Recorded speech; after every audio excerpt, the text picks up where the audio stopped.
প্রাক্তনরা জীবন থেকে চলে গেলেও চিরতরে বুকের গোপন খাঁচাটিতে পোষা পাখির মতো থেকে যায়। তার রেশ থেকে যায় ছোট গল্পের মতো, যেন শেষ হয়ে হইল না শেষ।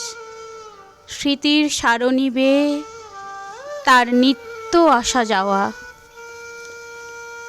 কবি জয় গোস্বামীর কবিতা প্রাক্তন।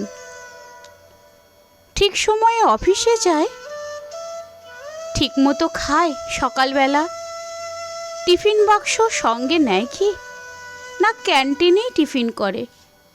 জামা কাপড় কে কেচে দেয়, চা করে কে আগের মতো।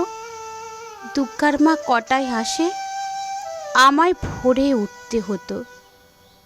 সেই শার্টটা পরে এখন ক্যাটক্যাটে সেই নীল রঙটা।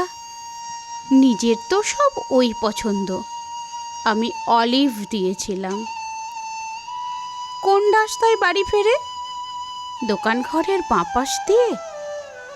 শিব মন্দির জানলা থেকে দেখতে পেতাম রিকশা থামলো।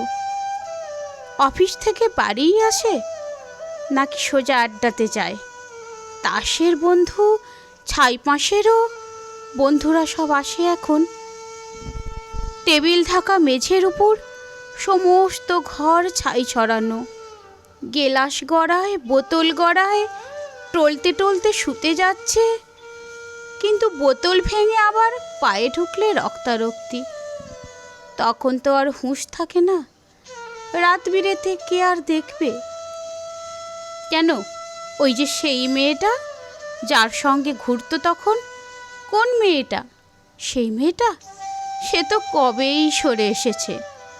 বেশ হয়েছে, উচিত শাস্তি। অত কাণ্ড সামলাবে কে? মেয়েটা যে গণ্ডগোলের প্রথম থেকেই বুঝেছিলাম। কে তাহলে সঙ্গে আছে? দাদা বৌদি, মা ভাই বোন? তিনকুলে তো কেউ ছিল না, একেবারে একলা এখন।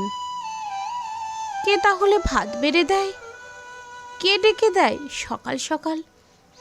রাত্রিরে কে দরজা খোলে? ঝক্কি পোহায় হাজার রকম। কার বিছানায় ঘুমোয় তবে? কার গায়ে হাত তোলে এখন? কার গায়ে হাত তোলে এখন?